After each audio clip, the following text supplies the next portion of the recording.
Salut à tous, je me trouve à Saint-Angras, c'est une commune qui est au sud de la France, à la frontière espagnole, dans un endroit totalement incroyable. C'est la plus grande grotte accessible au monde. On va aller rejoindre la rivière qui se perd. Pourquoi on ne passerait pas là, ou à gauche ou à droite.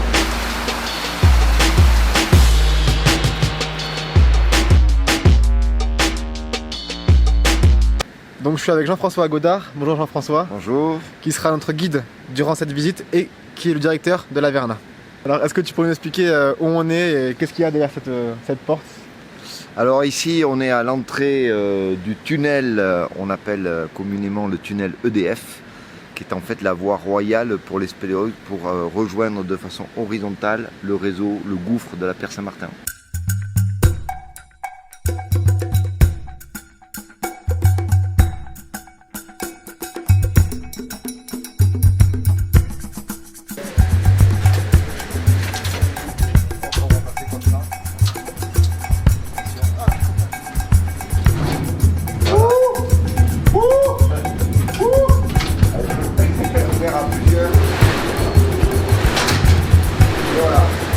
Et là, à nous l'aventure. Oh, il fait froid. C'est très froid. À quoi correspond ce chiffre? Alors 2, celui-là il est un peu effacé. En fait c'est des décamètres.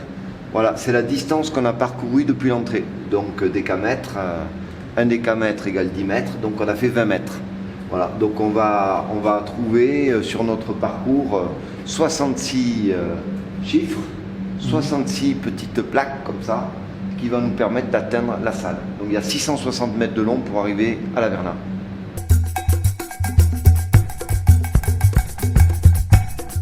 Ce tunnel il est artificiel, il était creusé dans les années 50, 55 exactement.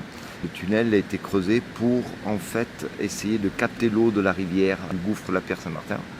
C'est un projet qui a duré pendant 5 ans et malheureusement pour EDF, quand ils sont arrivés enfin dans la salle, donc à 660 mètres d'ici, ils se sont rendus compte que la rivière n'était pas suffisante au niveau du débit pour pouvoir produire de l'hydroélectricité. Et donc il a été abandonné. Et ce tunnel a été utilisé après coup par les spéléologues du monde entier pour accéder directement dans le gouffre de la Pierre Saint-Martin. Et il va être repris, réhabilité complètement par une autre société hydroélectrique qui s'appelle la CHEM, Société Hydroélectrique du Midi, qui va reprendre un peu l'idée d'EDF. Ils vont réhabiliter le tunnel, ils vont faire une piste pour arriver là où on est arrivé. Ils vont amener l'électricité dans tout le tunnel et ils vont mettre en place une prise d'eau, voilà, qui va permettre de dévier une partie de l'eau de la rivière et la amener sous nos pieds par une conduite forcée à l'extérieur pour la turbiner. Alors je suis déjà venu ici en 2018 pour une vidéo sur le Pays Basque que j'avais couru dans ce tunnel et dans la grotte en surfeur. J'étais en maillot de bain et en t-shirt avec une planche de surf. Il fait 2 degrés. 1, 2, 3.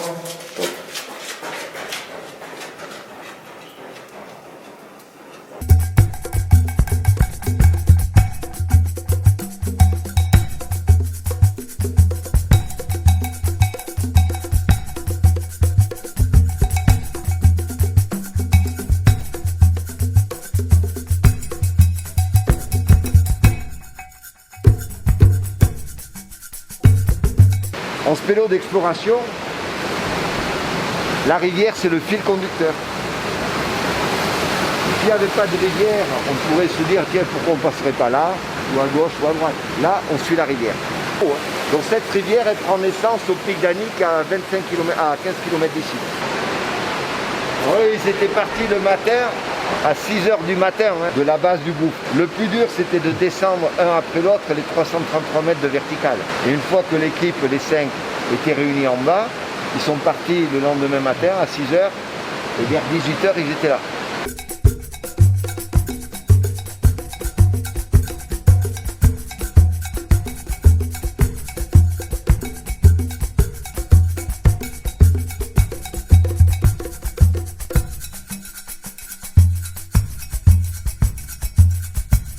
Donc là, on a progressé un peu dans la salle, on est dans la partie amont, Donc ici, on est dans la galerie supérieure, amont. C'est la galerie où sont arrivés les premiers spéléologues en 1953. Hein, donc derrière, en suivant, en remontant la rivière, il faudrait faire 4 km pour arriver à l'aplomb du gouffre où ils sont arrivés en 1953. Enfin, en bas du gouffre en 1951. 1952, ils ont continué à explorer la galerie. 53, ils arrivaient là. Et dans le livre d'Arun Taziev, Le gouffre, la Pierre Saint-Martin, il dit, oui, ils arrivent là, le noir absolu, il n'y a pas d'étoiles au plafond, on a traversé la montagne, il fait nuit noire et on est dehors. Et donc là, on débouche dans la salle, c'est le noir. Et on va descendre la salle et on va rejoindre le pied de la cascade. On va descendre.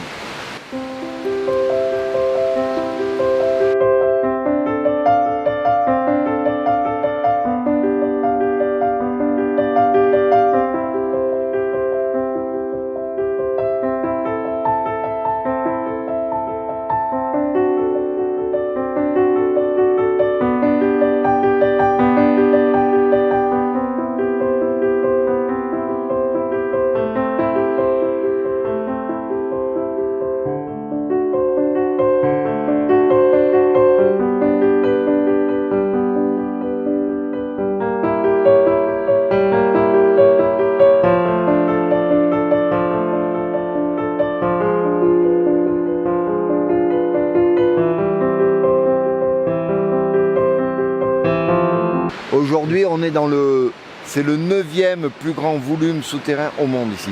Là, les mannequins qui sont à Ramadi, c'est la même taille que celui qui est derrière nous, 1,90 m. Sauf qu'ils sont à 230 mètres de nous. Combien?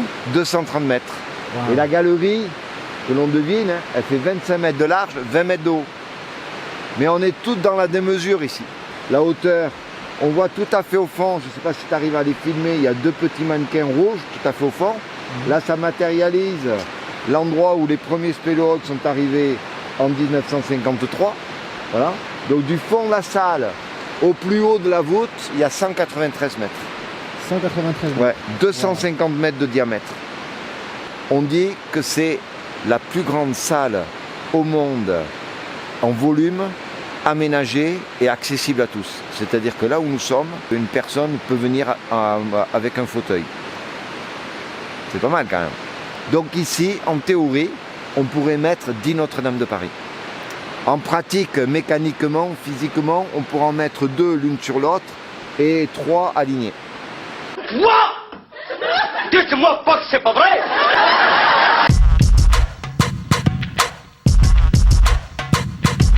On va pas aller tout à fait en bas de la salle. Hein. On va aller rejoindre la rivière qui se perd dans la partie médiane de la salle. Eux, ce qui les importait, c'était de retrouver la rivière qu'ils entendaient dans cette immensité et de continuer à la suivre. Malheureusement, la rivière, elle s'infiltre, il n'y a pas d'issue possible. Et pour eux, l'Averna, ce sera le fin du gouffre de la Pierre Saint-Martin.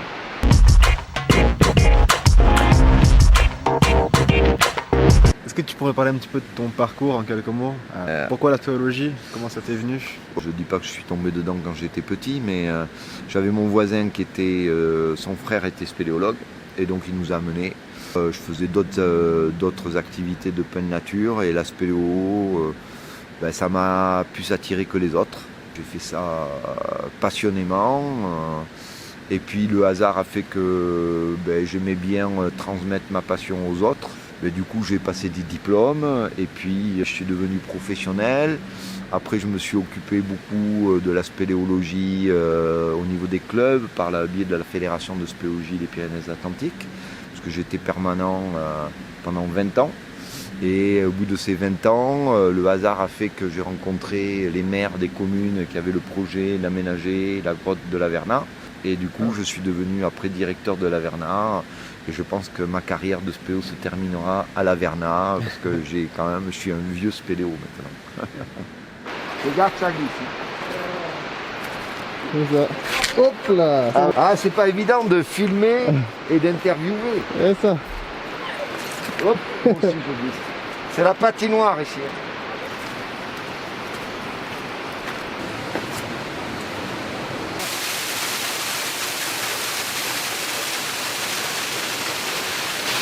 Et là, au fond, l'eau, elle s'infiltre, il n'y a pas d'issue possible. Et pour eux, l'Averna était le fond du gouffre La Pierre Saint-Martin. Est-ce que tu aurais d'ailleurs des conseils s'il y a déjà, des gens qui veulent devenir spéléologues ou qui veulent se lancer dans la spéléologie, pardon? Bon, je pense qu'il faut avoir une âme d'explorateur, donc il faut aimer un peu l'inconnu. Alors certes, on peut aimer l'inconnu en surface, mais il faut savoir qu'en spélo, il reste encore pas mal de cavernes inconnues, alors que les sommets, tous les sommets ont été gravis, ils sont connus.